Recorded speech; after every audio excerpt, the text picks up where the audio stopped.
Siyempre, favorite ko guys, dilis. Hindi ko alam kung anong isda siya. Tinanong ko kasi hindi ko narinig. So, siyempre pagka meron kang dilis, meron kang itlog na maalat. Kumuha ako ng broccoli.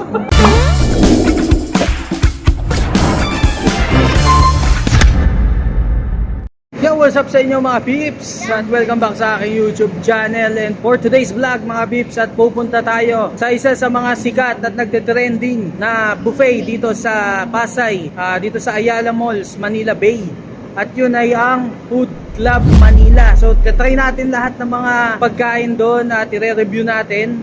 Titignan natin kung worth it ba ang ibabayad natin na almost. Mamaya sabihin ko sa inyo kung magkano, pero yun, let's go!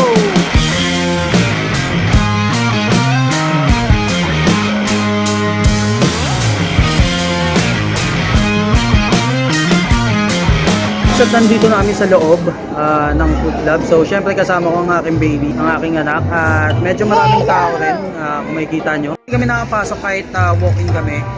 Hindi ako nagpa-reserve. Talaga nagpa-walk-in lang. So mabilis lang din. Hindi ganun karami yung tao. Galing mag-assist yung mga staff dito sa Food Club Manila. Ito nga, natutunan yung may cake kami. Ang dahilan kung bakit kami nagpunta din dito sa Food Club Manila, hindi dahil sa nag-review, hindi yun yung dahilan talaga. Talaga siningit ko lang siya. Nandito kami dahil birthday nga ni Papa, na kasama na ni Lord ngayon. Sinabay ko lang yung food review dahil syempre ito na yung chance. Thank you rin sa nanay ko, kay Mama, na nag-sponsor nitong sponsor siya. Thank you, Mama. Hinintay ko lang matapos kumuha ng pagkain yung wife ko. Tayo naman ang susunod. Titignan natin yung mga pagkain. Let's go.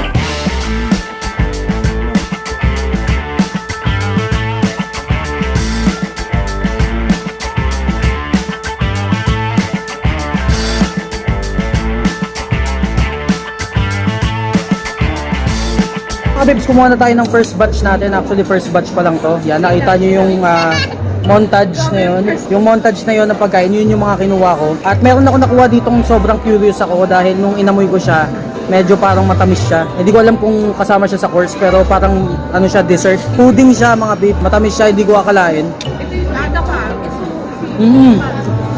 Matamis siya. So, kumuha ako ng roast beef, fish fillet, chicken, lechon, at hindi ko alam kung anong klaseng chicken to.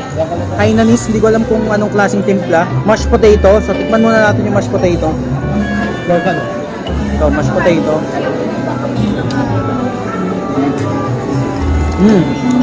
Masarap yung mashed potato nila. Lasang-lasa ko yung butter. Lasang-lasa ko yung butter niya.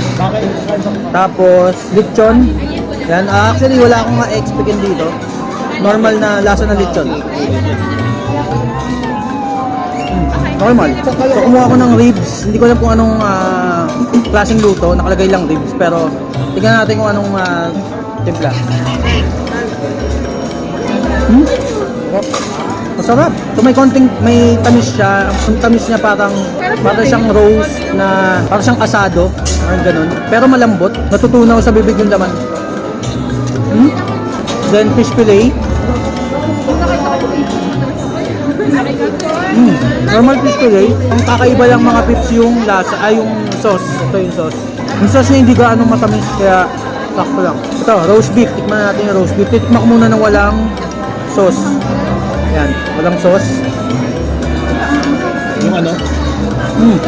Lasa ko yung Italian seasoning, thyme, Italian seasoning, paminta.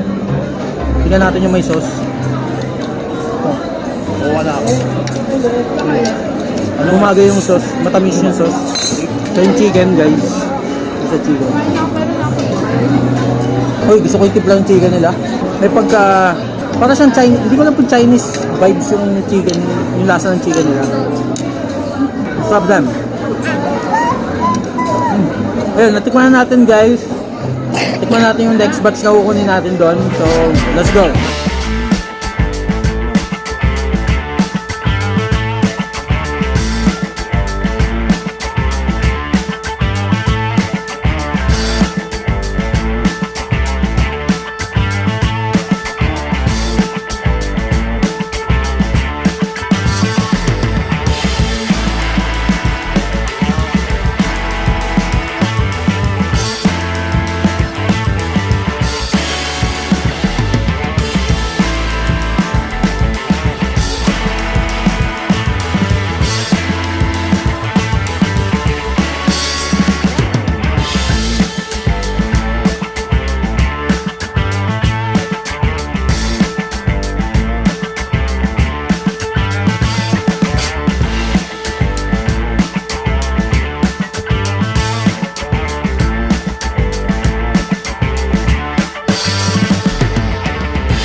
15 yung ano nila, yung course nila or yung mga putahin nila sa buong linyan to. So, i-ano na lang natin mamaya, re-review na lang natin sila isa-isa.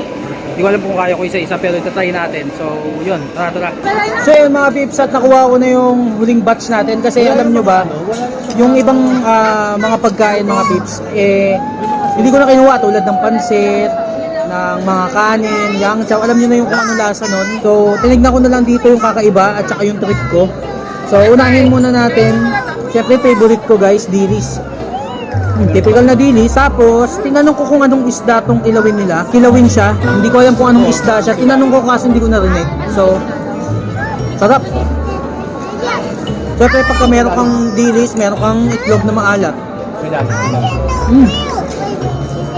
At kumuha ko ng broccoli. Kumuha ka dun. Broccoli may butter, may pagkamaagat lang ng konti pero tolerable naman. Broccoli taka cauliflower. Pechay. Pechay alam ko parang may oyster to. Ayoko, mabigat na eh. Somay. Oyster sauce garlic butter na pechay. Mustasa. Ginisang mustasa mga peeps. Tapos wala akong naabutan ng shrimp, so tempura na crab. Crab stick, normal. Ihuli ko na yung beef caldereta at saka yung fish fillet dahil sabi ng kapatid ko masarap daw. So meron akong kinuwang maki. Yan. Alam niyo yung mga lasa ng maki, hindi ko na-explain sa inyo.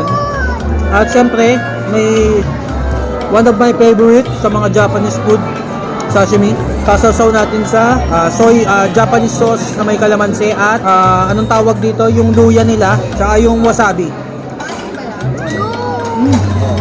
Ang sarap. Tapos syempre, di kompleto ang Japanese cuisine pag wala kang chicken karage. Chicken karage. Kaya ka na ba rin?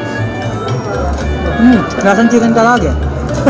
Pero matamis yung sauce. Tamis na may luya. Kung rin tayo syempre ng American cuisine. Ma-flavor niya cheese lang. Ayoko nung may pepperoni. Kasi mas dito mo malalasahan yung kung ano lasa ng cheese nila, tomato sauce. So, kaya hindi ako kumuha na may pepperoni. Ang sarap. So, binigyan ako ng anak ko ng crab soup. Masarap siya kaso malamig na. Kumuha rin ako sa Chinese cuisine. Hindi ko alam kung ano to. Para siyang dumplings. So, titikman natin. Okay. So may mga siya, herbs and spices sa loob ng dumplings. So ito na yung huli natin guys, yung fish fillet. Hindi ko alam kung anong klaseng fish fillet ito pero tamis din. Parang wala akong karamihan na nakakain ko pero matatamis. Pero masarap siya. Ang pinakalas natin yung beef caldereta. Nasa Filipino cuisines na tayo guys. So kanina, Filipino cuisines tayo sa dilis kilawin, pechay, tsaka mustasa. Nagpunta tayo sa Japan na may maki, sashimi, karage, US pizza, Chinese yung dumplings, tapos Pinoy beef caldereta. Sarap! Lasa niya para siyang lutong bahay. Lutong bahay yung niya, yung lasa ng caldereta nila. Kasi malalaman mo pag commercial yung luto or yung magaling talaga yung nagluluto eh. Yung vibes ng chef nila dito sa caldereta is lutong bahay. Tapos na tayo sa dalawang set ng course nila, ng mga main course. Pumunta naman tayo sa dessert. Let's go! So yun mga peeps, at ito na yung pinaka-last nating titikman at kakainin. Dessert, ice cream. Wala na ako ibang gustong tikman mga peeps or kainin dahil busog na tayo. Guys, alam niyo naman kung ano ng lasa na itong ice cream na to. Syempre, hindi ko na tinanong kung ano ba to, kung selecta ba to or ayun. Alam niyo guys, ano yun? Makanta sila sa may birthday. So, ayun. Ayun na lang tayo guys.